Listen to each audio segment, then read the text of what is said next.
ইরানের রাজধানী তেহরান সহ বিভিন্ন প্রান্তে ইসরায়েলি বিমান বাহিনীর হামলার পর পরিস্থিতি চরম উত্তপ্ত হয়ে উঠেছে। এই সামরিক অভিযানের পরপরই সম্ভাব্য পাল্টা হামলার আশঙ্কায় ইসরায়েল জুড়ে জারি করা হয়েছে বিশেষ জরুরি অবস্থা। শনিবার প্রতিরক্ষা মন্ত্রী ইসরায়েল কাটস এই ঘোষণা দেন। মূলত ইরানের পক্ষ থেকে যে কোনো সময়ে প্রতিশোধমূলক ক্ষেপণাস্ত্র হামলার আশঙ্কায় এই সতর্কমূলক ব্যবস্থা গ্রহণ করা হয়েছে বলে জানান ইসরায়েল কাটস।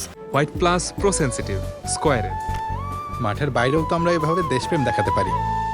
সরকারি নির্দেশনায় নাগরিকদের সুরক্ষিত স্থানের কাছাকাছি অবস্থান করতে বলা হয়েছে। একই সঙ্গে অপ্রয়োজনীয় বাইরে যাতায়াত এড়িয়ে চলা এবং নিরাপত্তা বাহিনীর নির্দেশ মেনে চলার আহ্বান জানানো হয়েছে। হামলার সময় দেশজুড়ে সতর্কতামূলক সাইরেন বেজে ওঠে। সামরিক বাহিনী জানায়, ইসরায়েলের দিকে ক্ষেপণাস্ত্র নিক্ষেপের সম্ভাবনা মাথায় রেখে আগাম সতর্কতা জারি করা হয়েছে। যদিও এখন পর্যন্ত ইসরায়েলের ভূখণ্ডে কোনো ক্ষেপণাস্ত্র আঘাত হানার খবর পাওয়া যায়নি। শনিবার সকালে তেহরানের হামলার পর দুই দেশের মধ্যে উত্তেজনা আরও বেড়ে গেছে। পরিস্থিতি ঘনিষ্ঠভাবে পর্যবেক্ষণ করছে সংশ্লিষ্ট কর্তৃপক্ষ।